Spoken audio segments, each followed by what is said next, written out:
And now, live from the studios of Freedom's Phoenix, Ernest Hancock. Turn on the tube, what do I see? A whole lot of people crying, don't blame me. They point their crooked little fingers at everybody else. Spend all the time feeling sorry for themselves. Victim of this, victim of that. Your mama's too thin and your daddy too fat. Get over it. Yeah, get over it. You know, my wife, Donna, she was saying, hey, how come they're using the same, songs over and over and all the different segment kind of stuff? And I go, because, I don't have control of the music anymore. And she goes, why? Well, because, so I guess we could do the intro, Charles' intro and so on, and I can start doing the music again, but that's like work. You guys got to be ready, though, because I make mistakes a lot of times. But I think we're going to take over control some of the music. Sierra and I will work on getting some new files over to LRN so that we can do the intro music. Because a lot of times the music kind of puts forth the idea, of what I'm, it's kind of like having a graphic on Freedom's Phoenix. Blah, blah, blah, communist, blah, blah, blah, Bernanke, fascist, blah, blah, blah. But then, Powell always picks a good picture.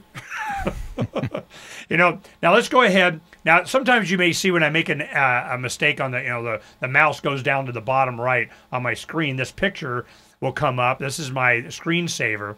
That's my daughter, Rhea, the taller one on the left, and then Sierra's on the right. And this was wedding day, right? So this is the wedding day. So when we're talking to Sierra, we can look at my beautiful daughters. And I have beautiful sons too, man. But yeah, I'm really proud of them. They're smart kids. Now, Sierra just called Cato. Give us, with the information that Powell gave you, what'd you find out? I was transferred to a Eleanor O'Connor, and basically, it just went to her voicemail. I did it twice, and I just asked her for the Roger Pylon's translation of the Declaration of Independence into Arabic, and I left her 2 messages, and I just left her my number, so I'm just waiting for a call back. Okay, as soon as you get a call back, I need to see if she'll come online, too. Boom. Because even if I have the other people from Egypt on, I want to talk about this. This is, Cato, and I'm like, and they're not, airlifting C-130s of these over there right now. I would need to know why. So thanks, baby. This is the reason why this is important. Cato has right now, Roger Pilon is vice president for legal affairs, and he's there's a Kenneth Simon chair or constitution.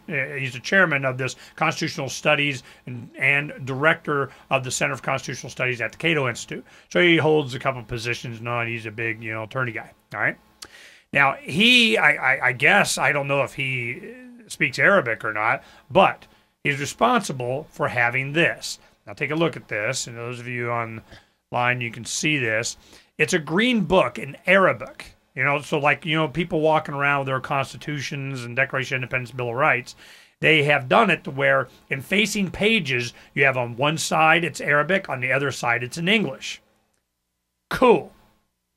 I will suffer the slings and arrows of the Constitution in there, to get the Bill of Rights and Declaration of Independence. Because, I tell you when I see a book like this, you got the Declaration of Independence, you got the Bill of Rights. It's a bologna sandwich with the bologna in the middle. Because I usually call it rancid meat with a tasty bread, so sandwich with rancid meat in the middle. Think about it, pal. I mean, if we had the Constitution, the way it's structured, you got, the president, and you got the, whatever the heck, the houses and so on, and judiciary, and you show that to Egyptians, what do you think they're going to think?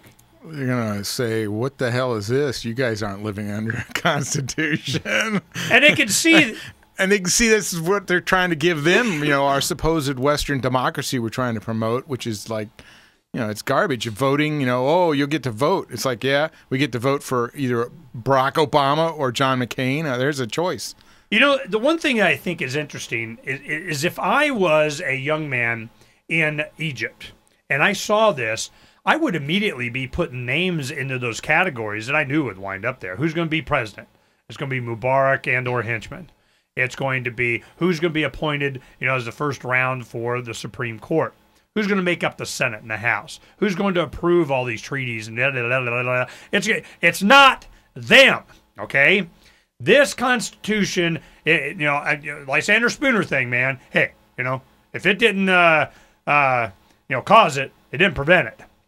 So I'm looking at really the Declaration of Independence, the philosophy of liberty, and maybe some artwork and so on. That's what we're accumulating now. Now, Jeff, our printer, has already done the We Know the Truth in the Arabic thing, got the artwork already for that. So we're building this stuff up, and we're really looking for a place to send it. And I know we'll get it out. You send to, it's not that hard. I don't want to give out too many secrets. But, you just send it. How might I send it? What might I put it in? Think about it. How many people do we know in the entertainment industry? Okay? How many libertarians, flies on the wall are there that, deal in commodities, shipping of food, having things that, truck parts. I mean, it's, I want to put a packet in a little, all over, I can just saturate, it will happen. Is there a doubt? My thing is I'm wanting to know who's going to help. Who that stands on the sidelines always espousing freedom, espousing libertarianism, espousing the self-ownership of the individual, or certainly at least the awareness that, that concept even exists. And who's doing something? Oh, that's a small list. So we're going to find out. We're going to do this, and we'll see what happens. One other thing that's going on today I want Powell to talk about is we've been following, Ron Paul and Bernanke's dance, for a while. What's going on today? Yeah, Ron Paul, made chairman of the Financial Something Committee that the Federal Reserve reports to. So suddenly, now Ron Paul's in charge, and so he should be greeting Bernanke briskly. And instead, today, Bernanke's appearing before a different House committee. I think it's the committee that Ron Paul is a subcommittee of. But I'm just sitting there going, come on. They're trying to say, the Republicans are going to be really tough on Bernanke. And from what I've read lately, at the beginning at least, it's just been a dog and pony show as usual.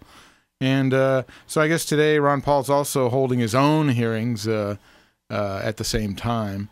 Now, I don't know whether that's in protest or he's just playing around, getting ready. Sooner or later, Bernanke will have to be in front of him. But it really disappointed me the Republican GOP didn't let Paul cook Bernanke right from the beginning.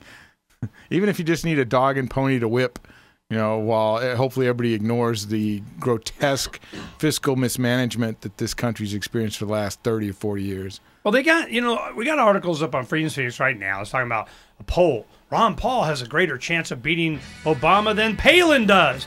Woo! We saw this stuff before in 2008. They don't care. This is not a Republican-Democrat thing. This is, we get to stay in charge and spend as much money as we want to and take all your goodies thing. This is what's going on.